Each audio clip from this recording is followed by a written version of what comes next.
Hello guys, I'm here for the last few chapters of Renee Watson's Piecing Me Together. We're looking at finishing it up today. We'll start with chapter 70, arreglar, which means to fix. Mr. Flores tells the class we will be working in pairs today. He puts me and Sam together. These are your conversations for the activity, he says. The words on the cards are written in English. It's up to us to say them in Spanish. The answer key is on the back of the card. He gives each pair 3 cards with different conversations on them. It doesn't matter if there are or are not, if these are or are not your real answers, Mr. Flores says. The point is to participate having conversations. Sam bites her lip and picks up the card that's on top. Sam. Jade. ¿Qué vas a hacer esta noche? Me. Voy a ir a bailar. ¿Quieres venir? Sam. Me encantaría. Me. A las 10. Sam. Buenísimo. And then we switch roles. But instead of saying what's on the card, I talk to her in my own words. Me. Lo siento. Sam. Yo también. Me. Maxine has been on me about quitting things. She says I can't just give up so easily, especially on people. Sam. My grandpa says I have a lot to learn. He says I need to listen more. Sam puts the cards down on the table. He's been giving me a ride to school. That's why I haven't been on the bus. Me. I figured. Sam's shoulders settle into her body, and she sits back in the chair. I am fine to leave it at that. This is a good start. Maybe we can talk more after school, but then Sam says, real low, sometimes I don't know. I'm just uncomfortable talking about this stuff. And I don't know what to say to you when something's happened to you that's not fair. Like that day at the mall, I felt horrible, but what was I supposed to do? Sometimes it isn't about you doing anything. When you brush it off, like I'm making it up or blowing things out of proportion, it makes me feel like my feelings don't matter to you. Mr. Flores calls out to us that it's time to go on to the next activity. He walks past our desks to collect the cards. He looks at us like he knows we weren't doing the assignment, like he knows we really needed to talk about something else. Chapter 71, Redimir, which means to redeem. At the end of Spanish class, Mr. Flores asks if I can stay and talk to him. He makes small talk with me while everyone gathers their things and leaves the classroom.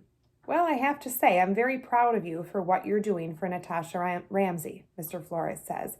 I'll be there for sure, and I'm giving extra credit to students who go. I'll announce that tomorrow, he tells me. The art department is also encouraging students to go. Thanks. Mr. Flores closes the door once everyone is out of the room. I wanted to talk to you about the study abroad program, he says. I've really been thinking about what you said, and I wanted to let you know that I'm sorry I overlooked you. It feels strange hearing those words from a teacher.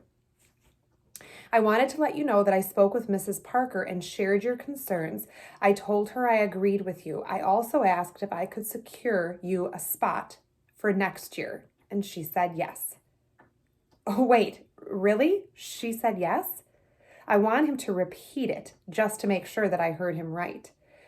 Really, Mr. Flores says, and so as long as you continue to meet the requirements, you have a guaranteed spot for next spring. Thank you, Mr. Flores, thank you. Don't thank me, you did this. Chapter 72, Perdón, forgiveness. How I know Sam is my friend. We ride the bus to and from school together. When Mr. Flores tells us to choose a partner, he says we can't be partners because we're together all the time. When something is funny, we laugh loud and long, even if that means we're the only ones laughing. When something is sad, we don't hide our tears from each other. When we misunderstand each other, we listen again and again. Chapter 73, Microfono abierto, which means open mic. Mom comes home. She sees me sitting with Lily and Sam at her table. Her smile can barely be contained on her face. I look at her, begging her to leave, not to embarrass me. She disappears into her room. The three of us keep planning. EJ is going to DJ at the event while people file in and in between each performance. Mia is in charge of any donations made or art purchased. Maxine said she'd help out with that. Mia and Maxine also took over promotion for the event, and all of us have been passing out flyers at Northside and St. Francis. We took flyers to the Native American Youth and Family Center too. Josiah agreed to set up a live stream of the open mic for people who can't come. He has a few people from St. Francis coming to live tweet during the show. Sam is our greeter. She'll make sure guests have programs and direct them to the art exhibit. Are we forgetting anything, I ask? What about people who aren't performing a poem or showcasing their art, Sam asks. I know that being in the audience is participating, but I don't know. Maybe we can think of something for people like me to do. What if we have poems printed out that people can read if they want? I ask. Lily pulls out a folder from her book bag. Yeah, people can choose from any of these. Mrs. Baker has been giving us poems as examples to use when we write our own. She flips through the handouts and pulls out a few. These are some of my favorites, she says. She hands a stack to Sam. Sam looks them over. I'd love to read one of these, she says. She reads through each poem as Lily cleans off the table and I make lunch. When I set the sandwiches on the table, I ask Sam if she found one. She says, I think so, and holds up a poem by Martin Espada. It's called How We Could Have Lived or Died This Way, she says. I love that one, Lily says. I ask to see the poem and read it to myself. Yeah, this is perfect. Chapter 74, La Gente, the people. The gallery is full of family, friends, and community members. Everyone from Woman to Woman is here because Sabrina made this an official monthly outing. I try to get Jasmine and Mercedes to sign up for the open mic, but they are acting shy. Mr. Flores says he'll read, and so does Hannah. Who am I surprised to see here? I'm sorry. Mr. Flores says he'll read, and so does Hannah, who I am surprised to see here. She's surprised to see Hannah there. We haven't talked since that day in the cafeteria. Bailey and Kira choose a poem to read together.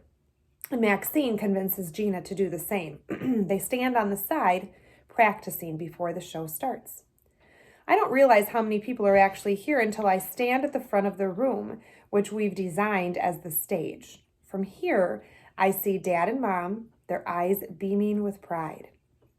I see Andrew, who brought some of his colleagues. Mrs. Parker is here too, and her daughter and son-in-law. And then Lily grabs my hand and says, look. With her eyes, she points to the door. Mr. and Mrs. Ramsey are here. We can start now, she says. Wait a minute. I get my camera and took a photo of the crowd. This one, I will not rip or reconfigure. This one, I will leave whole. Chapter 75. Poema, which means poem. Black Girls Rising by Lily Simmons. Our black bodies sacred. Our black bodies holy. Our bodies our own. Every smile a protest, each laugh a miracle. Piece by piece, we switch ourselves back together. We stitch ourselves back together. This black girl tapestry, this black body that gets dragged out of school desk, slammed onto linoleum floor, tossed about at a poolside, pulled over and pushed onto grass, arrested never to return home, shot on doorsteps, on sofas while sleeping, and dreaming of our next day. Our bodies a quilt that tells stories of the Middle Passage, of roots yanked and replanted. Our bodies, a mosaic of languages forgotten, of freedom songs and moaned prayers. Our bodies no longer disregarded, objectified, scrutinized. Our bodies our own, every smile a protest, each laugh a miracle. Our bodies rising, our feet marching, legs dancing, our bellies birthing, hands raising, our hearts healing, voices speaking up.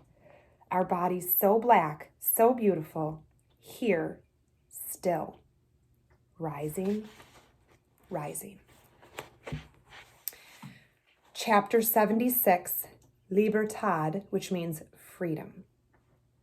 In 1832, Clark reported that New York was on its way back to St. Louis to be reunited with him. Clark said that once York was free, he didn't enjoy his freedom and wanted to come back and work for Clark. Clark said York died of cholera along the way. But not everyone believes that story. Many believe that after York obtained his freedom, he traveled west again. A fur trader in north central Wyoming said he was a Negro man who told him that the first time he came to that part of the country, he was with men named Lewis and Clark. I see York traveling west again, knowing which way to go this time. I see him crossing rivers, crossing mountains, seeing the Native Americans who were so awed by him. This time he is no one's servant or slave. This time he tells them the whole story, tells how he is the first of his kind. This time he speaks for himself, of the art I've been making lately. This is the only one where I've included myself. I am with York, both of us with maps in our hands, both of us black and traveling, black and exploring, both of us discovering what we are really capable of. And that is the end of Renee Watson's Piecing Me Together. I hope you enjoyed following Jade on her hero's journey. I hope that you were able to learn something from Hero's Journey that you can apply to your own journey. And I guess most importantly, I hope that you were able to experience this book as either a mirror into your own experience or as a window into the experiences of other people in our community, in our nation, and in our world.